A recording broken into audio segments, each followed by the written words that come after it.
Hey everyone, it's Naomi Wolf with Daily Clout, and I'm thrilled and honored to be here with Nicholas Corbishley to talk about his new book, Scanned, which is about something that has been horrifying all of us for some time. The subtitle is Why Vaccine Passports and Digital IDs Will Mean the End of Privacy and Personal Freedom. Welcome, Mr. Corbishley. Thank you, Naomi. It's a pleasure to be with you. We're thrilled to have you. This is a really distinguished author, everyone. Nicholas Corbishley is a journalist with a global perspective who specializes in breaking news, finance, and politics. You used to be a senior contributing editor at the economics and finance news site Wolf Street, and you are now a contributor to the U.S. financial news and analysis blog Naked Capitalism, where you write about financial, economic, and political developments in Europe and Latin America. And I just want to give a big shout out to Chelsea Green, one of the last living independent publishers, who is publishing this book, and they're also my publisher, and they have stood up for freedom and liberty and the Constitution time after time. So welcome, Mr. Corbishley. Let's just get started. Okay, thanks for having me. And I agree completely. Chelsea Green is a very special publisher. Absolutely. If only there were more of them. I know. So you're joining us now from Barcelona, is that correct? Yep, that's correct. Yes. And do you live there full time? Yeah, I've been living in Barcelona for about almost 22 years. So I mean, I've spent almost half my life living outside the UK, which is where I was from originally. Gotcha. So this is so ironic, as I watch Europe as an American who also loves Europe. It's been so painful to me to see that Britain, which was the birthplace of the Magna Carta and habeas corpus and all of those good things related to human liberty, and Spain, which had a civil war fought to keep fascism from taking hold in Spain and to in defense of personal freedom, these countries have succumbed in one way or another to vaccine passports. So why don't you go ahead and give us the thesis of your book? What is your argument in Scanned? What's the main warning that you wish to issue to the rest of us? Okay, the main warning of the book is that vaccine passports are not justifiable, and that they have a much broader, darker purpose, which is as a precursor to digital identity, which is something that many of the companies that have been developing the vaccine passports are very candid about saying. If you actually look at their professional or their business blogs, that is what they've been saying. So the first thesis, that they are unjustifiable, is something that we've been seeing admissions from the actual governments in many parts of the world, including my own country where I'm living, Spain, including the UK, including Israel. Many public health authorities have been saying that there's no justification for vaccine passports because the vaccines themselves do not stop transmission of this virus, especially since the Delta and Omicron waves. So that first element of the thesis has been proven right. The second part of the thesis is something that you won't hear much about, at least for the moment, in the mainstream press. And what's that? Which is that there is a much darker purpose, which is that it's like a foot in the door for establishing digital identity. Right. And that is something that we're beginning to see play out in many jurisdictions. Right. And again, but this time this is happening in a very, should we say, a very covert, stealthy way. So most of us don't even know this is happening. That's right. And I just want to confirm that I've been seeing this kind of backdoor biometric data harvesting, certainly with the U.S. government, off sort of outsourcing its management of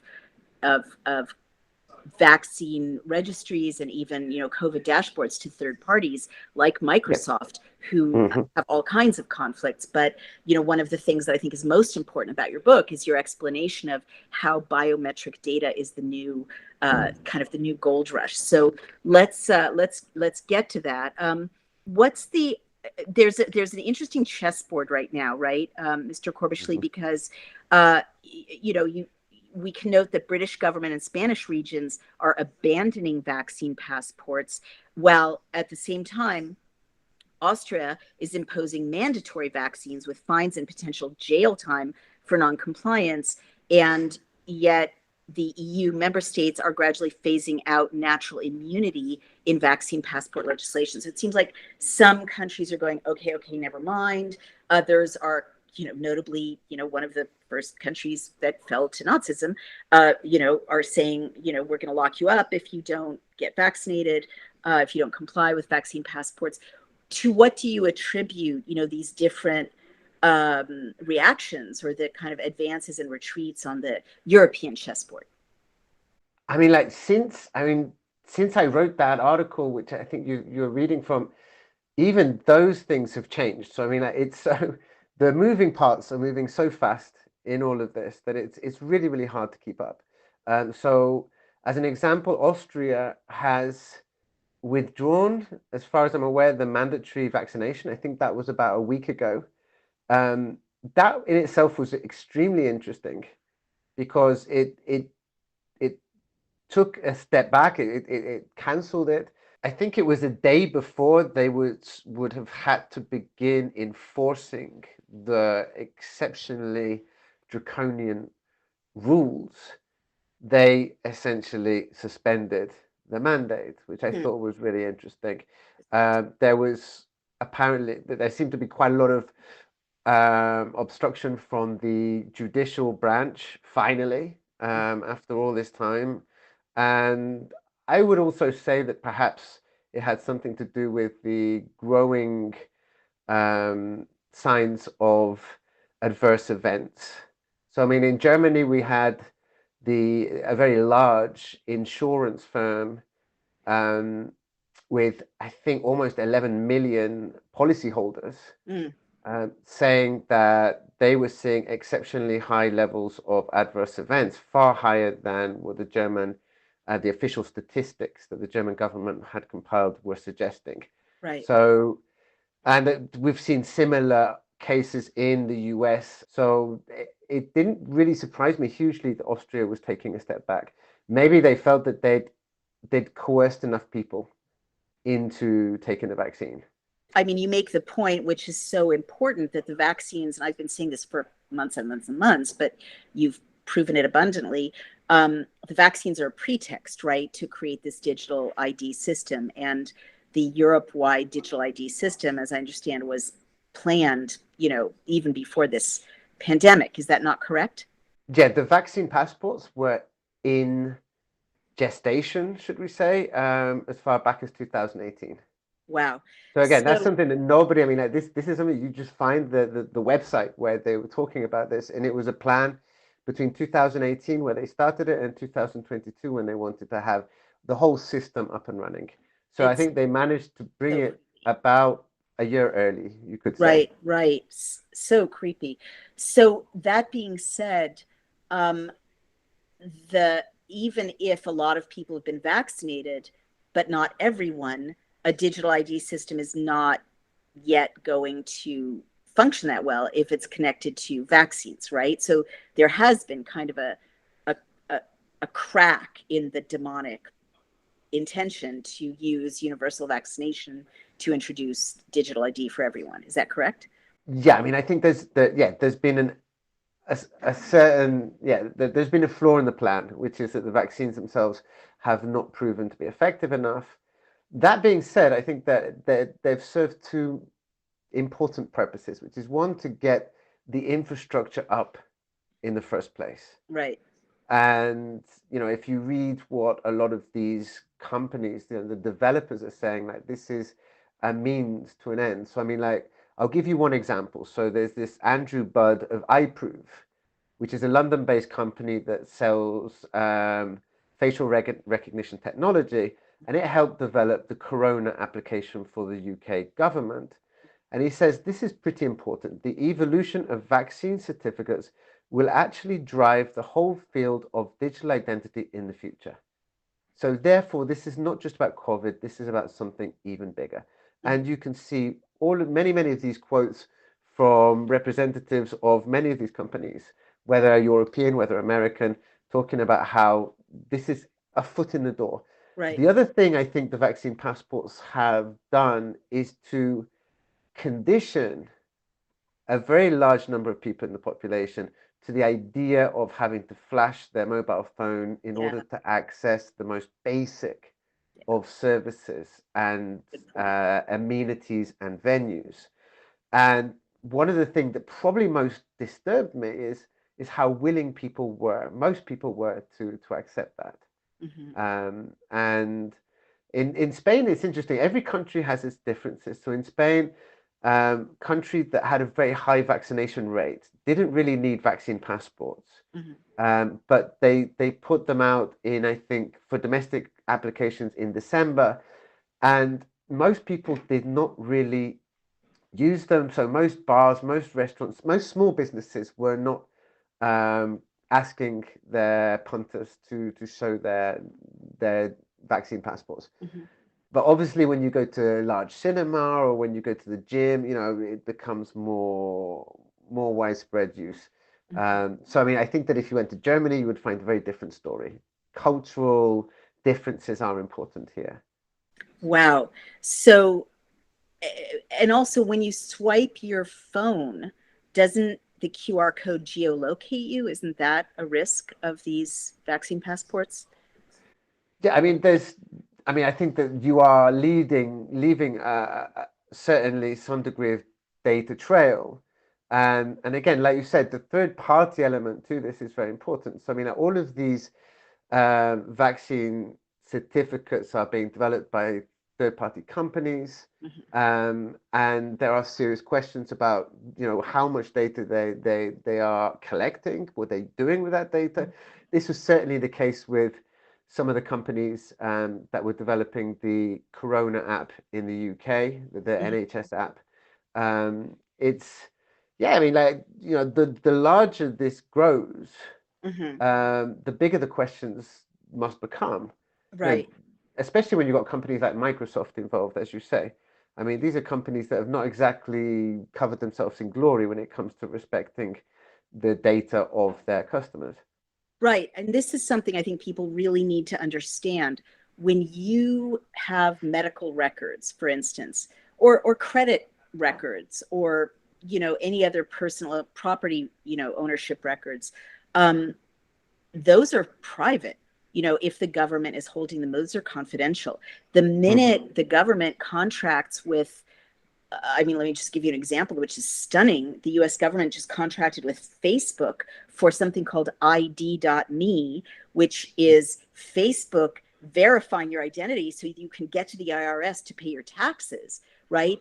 The minute there's this third party outsourcing, they can harvest all this data. There's no more confidentiality. And all this data, as you point out very brilliantly, Mr. Corbishley, is incredibly valuable, but especially health data, which has been the kind of, hidden, inaccessible cache because of things like HIPAA laws in the United States, privacy laws around medical data. That's cracked wide open by vaccine passports and digital identity. Absolutely. Is that correct? Will you? Yes. We have, I mean, like a brilliant example from the UK where, are you familiar with the company Palantir? Yeah. Oh, yes. So, I mean, like Palantir is massively enmeshed now in the National Health Service in the UK. So, I mean, National Health Service in the UK is a really important institution. It's, as far as I'm aware, it's the largest kind of nationwide, fully universal public healthcare system with 55 million patients. And those patients' records are being kind of like uploaded to the internet. They're being and one of the companies that is going to be running the kind of like the management of this this data is Palantir, which is a company that was set up by the CIA, that is essentially working all the time with the national security state in the US, is working with the intelligence services in the US. Its CEO recently, I think it was the CEO, it could have been the CFO, I can't remember, but he said that they want to reach a stage where they are inside every missile of the US Army. And it is expanding massively into kind of like health data. Right. And this is the darkness. It's like there is this kind of like really the connection between security and health that we have seen through the kind of rollout of vaccines is one of the truly terrifying aspects Well, of what we've just been through and what we continue right. to go through. Right, exactly. So let me ask you about the dashboards, which is something I've been looking at. Um, it's my understanding that the Office of National Statistics in Britain actually contracted the management of the COVID dashboards showing how many infections there were in Britain, et cetera, to private digital companies. Is that your understanding, or do you not address that? I do not address that. I would certainly be interested in looking into it. I do not know. I mean, like one of the interesting things about the UK dashboard, which I have been following on a very, very regular basis, because it's one of, I think the UK is one of the best countries when it comes to keeping track of, especially the difference between vaccinated and unvaccinated. So, I mean, like we've seen in England how, for example, more, the vaccinated, whether it's doubly vaxxed or triply vaxxed, they are showing higher infection rates Yeah. than the unvaccinated, and that's infection rates on a per 100 basis. So this has nothing to do with how many people have been vaccinated and how many people who haven't. But I have not heard about that. That has passed me by. No, But it's I will certainly extraordinary. be looking into it. Yeah, you should. But let's go back to Palantir. So Palantir getting the contracts to manage NHS data is basically the same thing, right? They can monetize people's health records. They can sell that data to third parties who want to target people with breast cancer or with Alzheimer's or whatever. It is an absolute gold mine. Let me ask you, what's your concern about Palantir managing NHS data? I mean, my concern with Palantir is its record. My concern is the fact that you have a company that has been involved in many of the worst kind of like tech-related scandals of Yeah. the last 15, 20 years. Mm-hmm. It has not shown itself to be a trusted player. So I mean, it says, we will not be selling any of the data. The data we're only managing it. Mm-hmm. Um, but I mean, this is like Facebook, as you Mm-hmm. said, being involved in the data collection for the US government. There's something, these companies have a really bad record Right, of implementing what are supposed to be fairly basic standards. right. And yet we are giving them an open door to the most our most private data. So I mean, like when you talk about the NHS patient data, this is not just your health data. For example, if you are somebody who has gone to your doctor and you've had mental health issues, Right. Or if addiction. you've had abortions, if you've Right. had if you're a victim of abuse, Hmm. all of these things are kind of like recorded. So it is literally kind of like a biography of your life. Yes, exactly. Yeah, that's why it's so scary. I mean, the natural thing for a data set like that is for once it turns into kind of health security or biosecurity, which is the evolution that all of these entities are heading toward internationally, is you can switch people off, right? I mean, if you have a vaccine passport and someone's a dissident or someone's a critic, or or you can blackmail them, and there's all kinds of political ways to abuse this data. I don't want to put words in your mouth, but that's my conclusion. What's I your mean, view? I think that there are three things happening right now at the same time that everybody should be watching very closely. The vaccine passports are one because they're not going away as far as I can see. They are being suspended, even in the countries that are saying we're not using them anymore at a domestic level. They are simply being suspended. The World Health Organization is talking about um, including vaccine passports as one of its recommendations for its 193 signatory states. That is huge. So if it goes ahead with that, then it means that vaccine passports are not only going to be here to stay, they are going to be applied universally. So that is one fundamental thing. So we should be keeping an eye. And when your government says to you, vaccine passports are going away, look at the fine print, look and see what they're actually doing. So that's number one. Number two, we should be keeping a very close eye on digital identity, because digital identity is happening just about everywhere as far as I can see. So Canada, when Canada's governments, like when its territories were saying we are withdrawing the vaccine passports at the very same time, they were pushing ahead with digital identity programs. Wow. And within those digital identity programs, this is the really dark part, included vaccine status. Ugh. So it's completely lying to their citizens.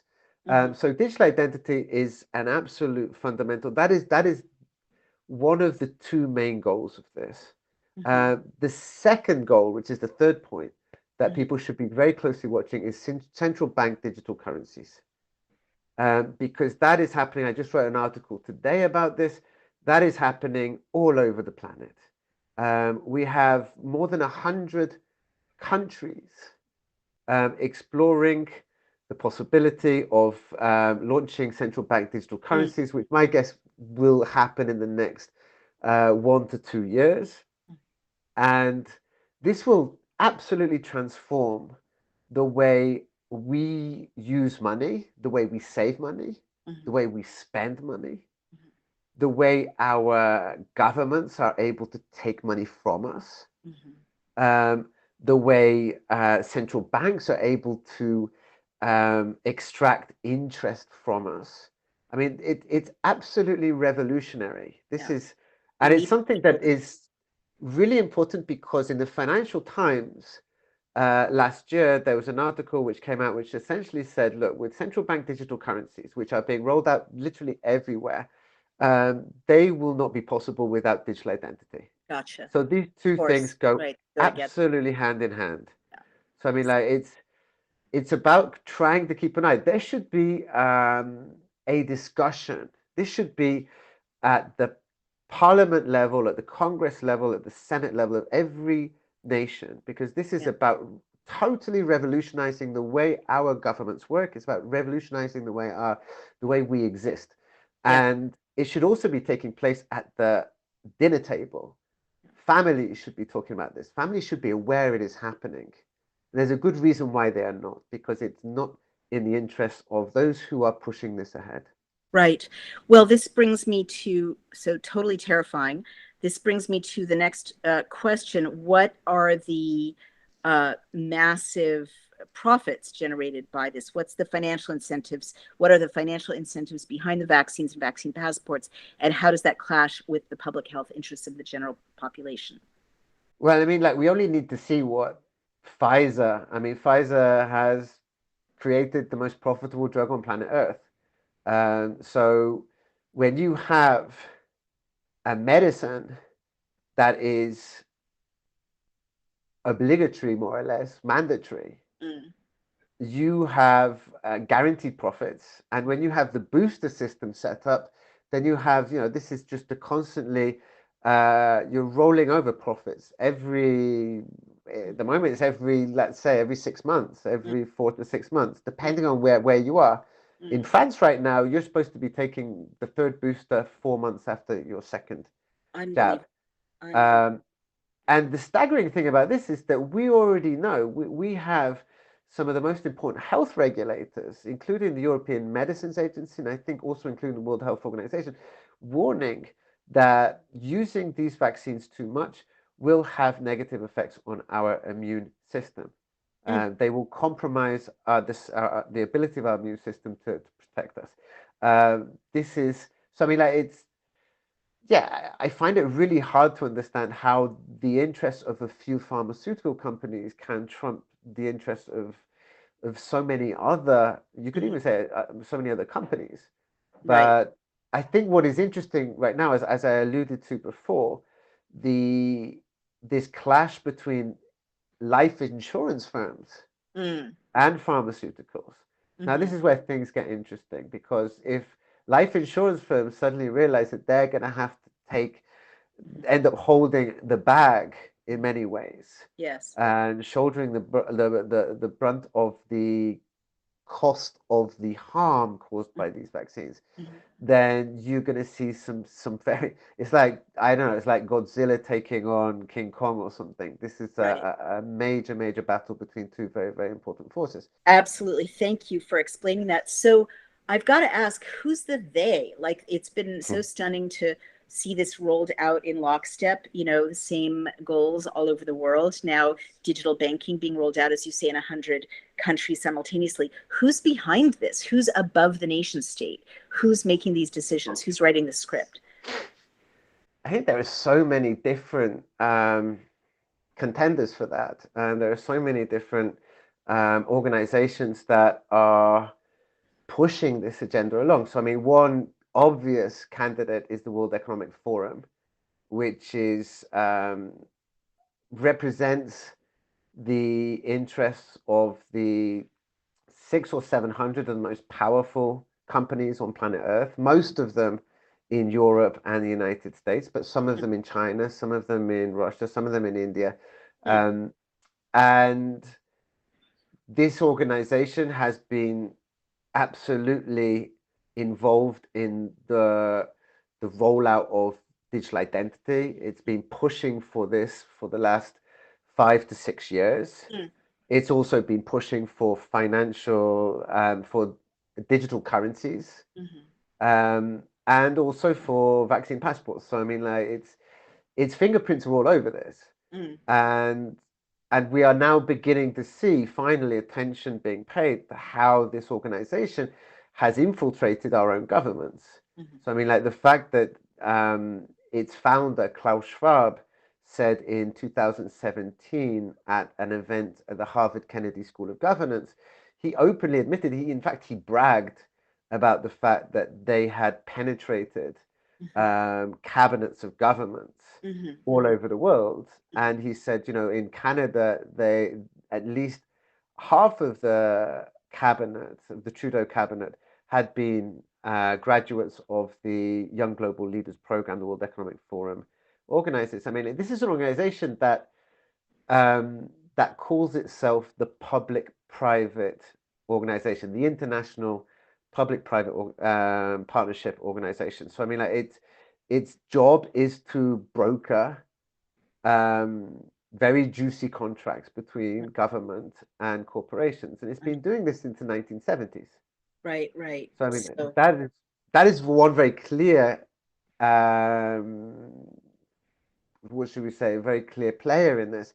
mhm. Um, the Bill and Melinda Gates Foundation's fingerprints are all over this in every sense. I mean, whether it's the vaccines or whether it's, for example, the Aadhaar program in India, which is kind of like the digital identity program, the largest on the planet, which went live, I think, in 2018. I mean, like the Bill and Melinda Gates Foundation was involved in certain ways with that. And again, you ask yourself, Microsoft. So Microsoft was one of the founders, one of the companies that put the seed money for ID 2020. And this is an organization that was set up in 2016 um, with money from Microsoft and a host of other companies like Cisco. And this organization in 2018, 2019 wrote an article uh, saying that vaccine certificates provide the perfect opportunity to roll out digital identity. Oh my God. So I mean, Wow, like, you this got is the receipts. 2000. So this was many months before the COVID-19 pandemic. So scary. Oh my gosh. All right, well, that's an excellent overview of the some of the bad actors. You do write in Scanned that just about every authoritarian system that has existed has at one time or another resorted to scapegoating minorities with horrific consequences. How do you see that playing on a global scale with these mandates and digital IDs? we've seen it with our own eyes, every one of us, the way the unvaccinated were portrayed. Now that the virus has apparently disappeared and the pandemic is over, we've forgotten about this. It was like a bad dream. But 3 or 4 months ago, I mean, like newspapers in just about every country were presenting the unvaccinated as if they were responsible for everything that was happening. All of the deaths were the unvaccinated, all of the infections were due to the unvaccinated. And this was despite the fact that the science was showing something completely different. It was this use of kind of like emotional arguments rather than actually solid scientific arguments. And I mean, I remember I quote in my article in my book, this article by a veteran English journalist, where he said that the unvaccinated were responsible for the loss of our freedoms. And I thought that this was one of the darkest arguments.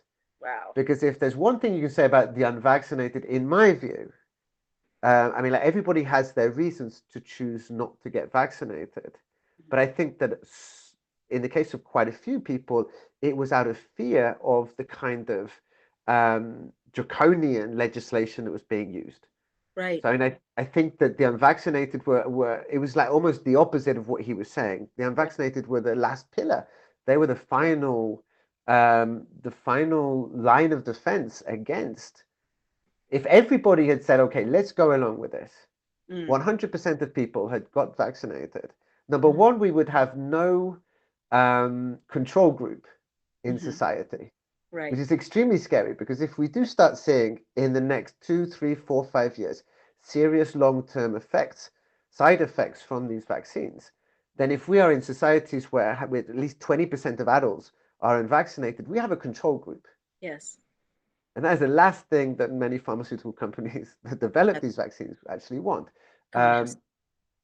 So, I mean, I think that it's this use of extremely emotive language. We are seeing exactly the same thing being applied to Russians right now, the way that they are being scapegoated, the way they are being dehumanized. If I was a Russian person, I am a British person living in a foreign country. I've been living in Spain for 22 years. I feel that Spain is my home. My friends are mainly Spanish. I love living here. Or should I say Catalan Spanish, because that's another interesting story. But the idea that tomorrow, if because of a geopolitical flashpoint, I became kind of like subject to the sort of treatment that the Russians have been subjected to over the last 2 months or so. I mean, it would be horrific. I would have to perhaps even pack my bags because, you know, it's stripping people of their humanity. It's really scary. One thing I say in my book is that if you are living under a government that is willing to target a minority of people and to encourage hatred towards those people, that government is capable of turning that round at any moment. Absolutely. And focusing on any other minority. That is the lesson from history. No question about that. It seems to me that AI has a role in all of this. I mean, I don't think anyone could miss how it was COVID, the evil unvaccinated. And then boom, I think simultaneous with the release of the Pfizer documents that show all kinds of harms, the subject was changed to Russia, the evils of Russians as opposed to the evils of the unvaccinated, as you say. And it's almost like a different set of terms were entered into a computer program, to create global propaganda. I know this isn't necessarily what your book addresses, but there are AI capabilities now to bring kind of the same propaganda narrative to, 4 billion people worldwide in different languages. Do you think AI has any role in the kind of fast moving narratives that we're seeing in propaganda? I do not know. It's an interesting question. It is an interesting question. I do not know when it comes to actually. I know that in my particular sphere of expertise like economics and finance, AI has an enormous role. Um, the vast majority of trades that are executed on a daily basis are computer algorithms. Right. So I mean, like we are living in a world where artificial intelligence is playing an ever larger role.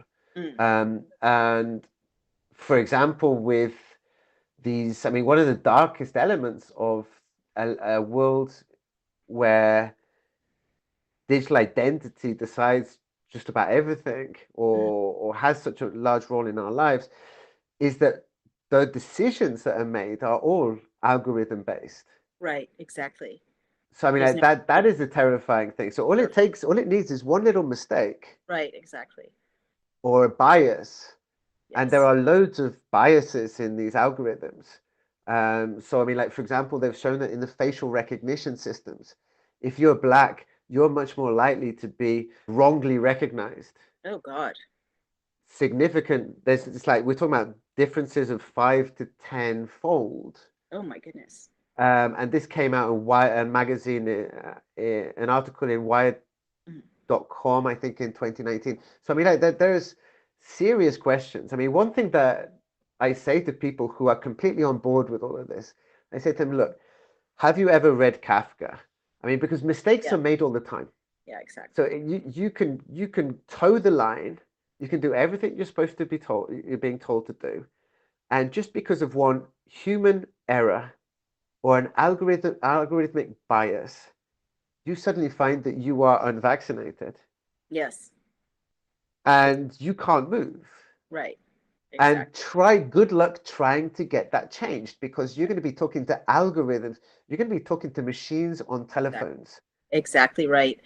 Very important point. So, do you see resistance? How do you see people pushing back against these mandates, especially in Europe? I know the landscape in the United States. There is a resistance, and Yes. what can more people do to help the resistance? There is a resistance without shadow of a doubt.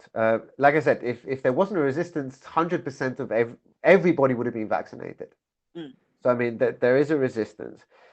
Even in a country like Italy, which has seen arguably the worst of the draconian vaccine passport legislation, I think there's still around 6 million adults in Italy who have not backed down, which Hmm. is staggering to me. I mean, like, so many of them will have lost their jobs. Mm. Um, and they cannot get, in theory, they cannot get on a bus and go across town. They cannot get Mm. on the metro, go across town. Mm. Um, so, I mean, like, Italy is a country that definitely hasn't withdrawn its vaccine passport legislation. Um, so, um, in each country has its own reality. I mean, I think that, for example, in Germany, the fact that 25%, as far as I'm aware, or around 20-25% of people are still unvaccinated, that is a country again that tried its best to vaccinate everybody. And there are lots of protests. There's been lots of protests. There's been lots of movements. The weird thing is that now we're told that the pandemic is over, and they are withdrawing some of these restrictions. People are kind of like falling into a false sense of security, I feel. I see.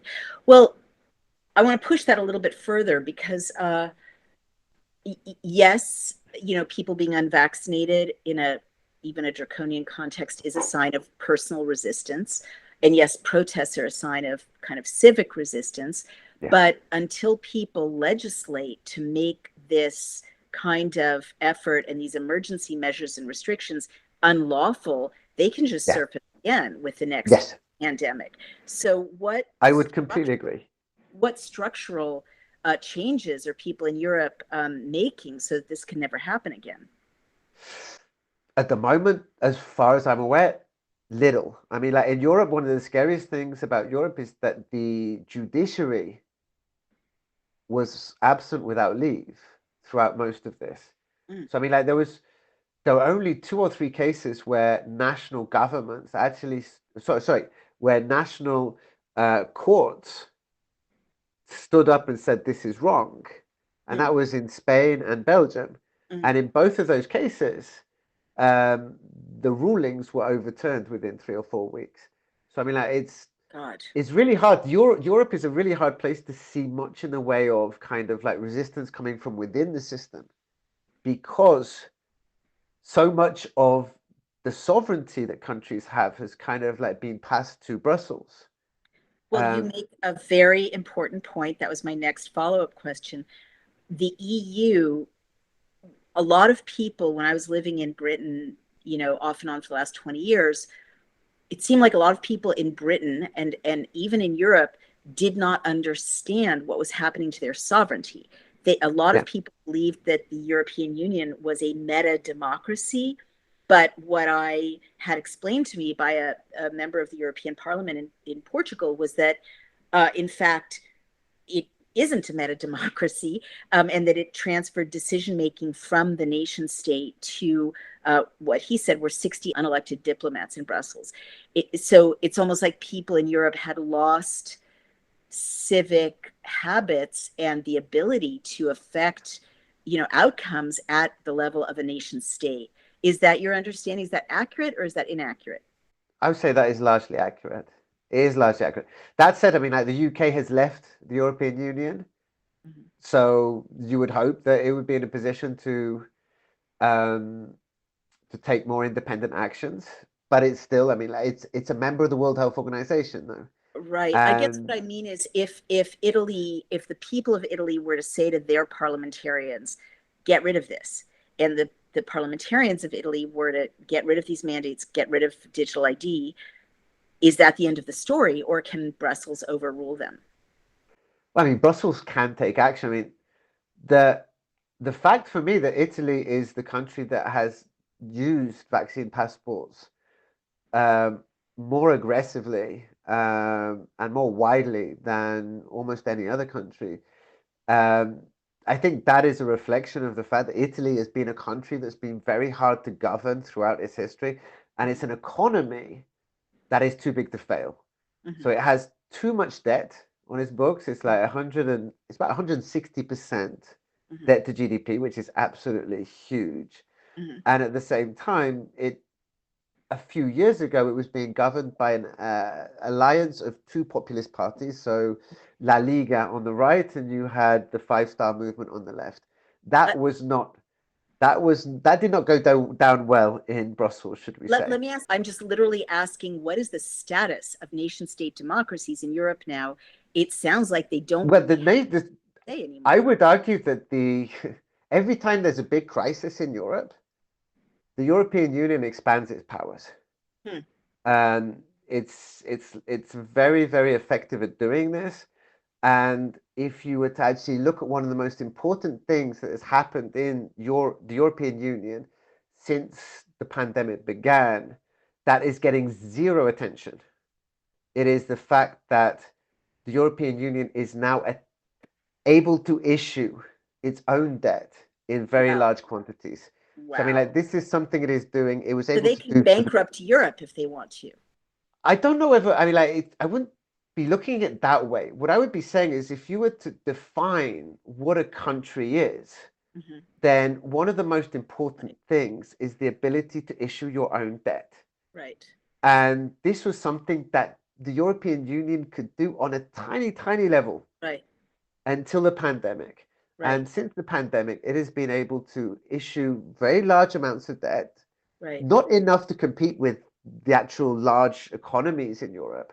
But Right. what that means is that if you start having serious financial problems at a national level for some countries, let's say Italy, Mm. then you can imagine a situation where maybe the European Union is able to step in and say, look, we will issue debt on your behalf. Right. And when that happens, which I imagine will not be that long away, you have basically the loss of sovereignty for Italy because you will start being in a situation where if the European Union is able to issue debt on that level at that level, um, then it means that the European Union will begin to be able to say, well, we want taxes coming our way. Right. And then all decision making goes to the EU and none is left at the And country level. absolutely, if you lose the ability to tax your people and that ability goes to a higher institution, then you lost your sovereignty. Right. And so let's wrap this up I mean, then. I'm not saying that that is guaranteed to happen. What I'm But, saying is but that it can it's happen. something that what has happened is that the European Union has gained the ability to issue much larger amounts of debt. That is In huge, the and pandemic. nobody talks about it. That's massive. So let's put that together now with the European Union being the source of digital ID and Green Pass directives. This is a recipe for disaster because they can put those together, presumably, Yes, and they are doing so right now. I mean, like right now, they are pushing ahead with what are called digital identity wallets. I think it's called the e-identity wallet or something like that. And this is kind of like all encompassing. It's very similar to what the World Economic Forum has proposed for digital identity. So I mean, like, it would include just about everything. So it so would it include your includes health records, health records, your money, your credit, right? yeah, I mean, like maybe your something like your passwords to access social media, for Oh example. my God. So I Wow. mean, this is the scary thing about digital identity is it functions on the online and the offline. It functions Right, in the right, real world and the virtual right, world. right, exactly. Um, and And so this is on the table right now. So how do we help stop this? Is there a way to stop it? I think number one, information. I think if we have an informed um, population, Mhm. then we have a means of actually pushing back. Gotcha. If 10% of the population is aware that this is happening, that 10% is a small minority. If 30% or 40% of the population is aware of what is happening right now, then Mhm. that is a large enough minority to push back. And we've seen examples. I mean, like right now, in Canada, we saw the Mm. truckers convoy. Right. We've seen in Spain right now we're on day 11 of a truckers Mhm. strike, which has brought Yes. the Oh, country to a wow. standstill. Uh-huh. This is about the price of fuel, but it's also Yes. about the fact that small businesses are falling apart. Small Yeah. businesses are crashing right now. Yes. So I mean, like there is a fight back, but I think you need an informed populace. All right. Well, your book, Mr. Corbishley, has done so much to inform us. It's absolutely eye-opening, mind-blowing. You've added so much detail to an alarm that I remember raising in March of 2021, Yeah. and saying it could be this, it could be that, and your book comes along and says it is this, it is that, and worse is yet to come. So you have done us all a great service. It's a must read. Everyone, rush to, not through Amazon, but go to Chelsea Green's own website and order the book, or go to Amazon if you have to. Ideally, go to your local bookstore. The book is Scanned by Nick Corbishley. We're so grateful to have you. And where do people find you on social media, Mr. Corbishley? Okay, yeah, my Twitter handle is Nick Corbishley. And I have a blog which is nickcorbishley.com. Thank you so much. Fascinating and vitally important book. Must read. So glad you wrote it. Thank you so much for joining us. Thanks for having me. It's been a pleasure, Naomi. Take care. You too. Hey everyone, it's Naomi Wolf of Daily Clout, and I am asking you to please, if you like the video you just saw, support us, become a member, donate. You can send checks to P.O. Box 24, Millerton, New York, 12546, or go to Daily Clout, DAILYCLOUT, become a member or donate. Thank you so much for your support. Every penny goes for paying our hardworking staff, paying hosting costs, and paying our lawyers who have been leading the fight to keep you safe and free, to keep the Constitution safe and to keep you free. Thank you so much.